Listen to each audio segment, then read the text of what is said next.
Unmasking the Obsession. With its unique blend of true crime narration and humor, My Favorite Murder has rapidly ascended the ranks to become one of the most popular podcasts in the world. Despite this, its allure is not universal, and its approach to the sensitive topic of murder is often a point of contention. In this exploration, we delve into the underbelly of this phenomenon, its allure, and the reasons why it may not sit well with all audiences. My Favorite Murder features a couple of witty, quirky ladies, Karen Kilgariff and Georgia Hardstark, who decide to dive headfirst into the somber world of true crime. And what do they bring along? A basket of chuckles, that's what.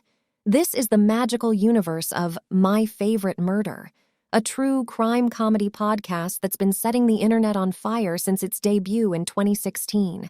It's like a weekly rendezvous with millions of buddies around the globe as they tune in, ears perked, hearts pounding, to get their fill of mystery and mirth.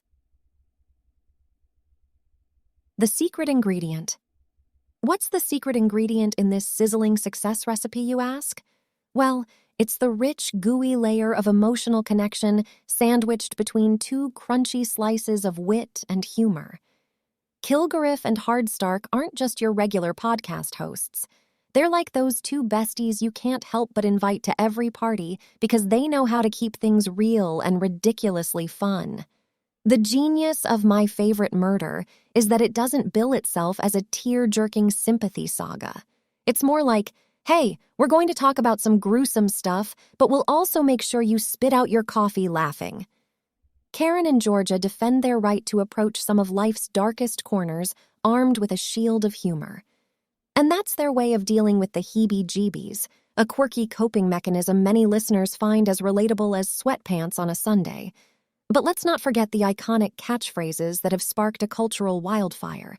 Stay sexy and don't get murdered and fuck politeness have escaped the confines of the podcast and are now parading around on everything from t-shirts and posters to jewelry and, get this, cross-stitch patterns.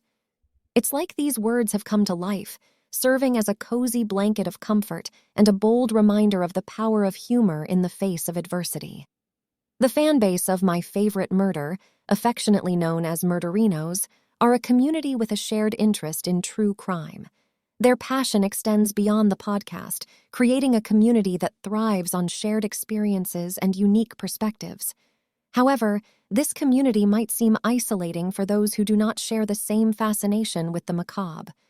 So what makes My Favorite Murder a cultural phenomenon, a one-of-a-kind cosmic explosion in the true crime comedy podcast galaxy? It's the artful blend of dark humor and radical empathy, the perfect cocktail of chuckles and chills that resonates with listeners. If you're a true crime junkie with a knack for cackling at the macabre, My Favorite Murder is like a perfectly aged wine just waiting to be uncorked. So go ahead, give it a swirl, and let the intoxicating mix of mirth and mystery take over. Should you listen to My Favorite Murder? Yes, but only if you don't mind listening to gruesome murder stories with a dose of comedy.